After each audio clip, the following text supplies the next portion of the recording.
Très bien. Comment vaincre l'Ancient Stronghold et battre l'Ancient Guardian dans le mode Legendary Monster?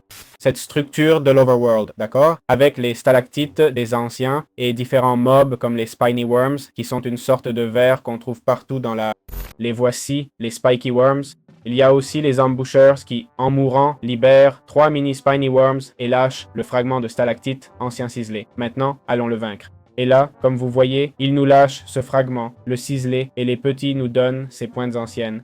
À quoi ça nous sert?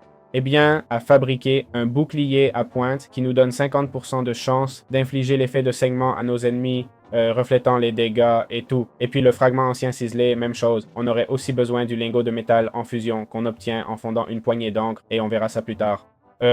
L'ancien gardien, d'accord, nous le trouverons dans la partie centrale. Ici, comme vous voyez, c'est plein de monstres, et ce ne sont pas des monstres faibles, loin de là. Et ils apparaissent très vite. Et en haut, après tout le nettoyage, nous avons ce champion qui est l'ancien gardien, d'accord? Celui-ci, allons voir combien il enlève avec full netherite, mais théoriquement, il devrait avoir des épines. Ok, il m'a pris 2 cœurs. En effet, vous voyez qu'il a des épines qui, quand je l'attaque, me blessent aussi, sans parler des dégâts qu'il me fait, d'accord? En gros, il a une encre lourde qui casse les blocs, peut charger et étourdir, d'accord? À mi-vie, son arme devient diamant, ce qui signifie qu'il nous fera plus de dégâts. Et pendant le combat, en gros, théoriquement, il y a des moments pour esquiver ses attaques, d'accord? Là, regardez, c'est devenu or et je pense qu'il peut devenir diamant, d'accord?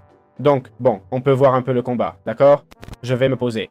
Je pense que le mieux, peut-être, pour cette créature, si les flèches sont permises, ce serait effectivement les flèches... Bon, non, elles ne sont pas autorisées, d'accord? Mais comme vous voyez, il y a plein d'espace pour éviter qu'il nous touche, qu'il nous frappe. Basiquement, on le laisse charger son attaque, on l'esquive, on le frappe, on s'éloigne, et ainsi de suite, de différentes façons, d'accord? C'est-à-dire qu'on a vraiment assez d'espace pour récupérer du butin. Non, pas besoin d'aller tanker la créature, d'accord? Comme je le fais ici. Je suis en mode créatif, mais je crois qu'il y a plus de possibilités que ça, car au final, on peut lui échapper sans aucun problème. Évidemment, en gardant à l'esprit qu'il peut détruire des blocs. Et voilà, une fois qu'on l'aura vaincu, le butin sera effectivement la poignée d'encre qui nous manquait pour fabriquer le bouclier. Donc voilà, c'est aussi simple que ça.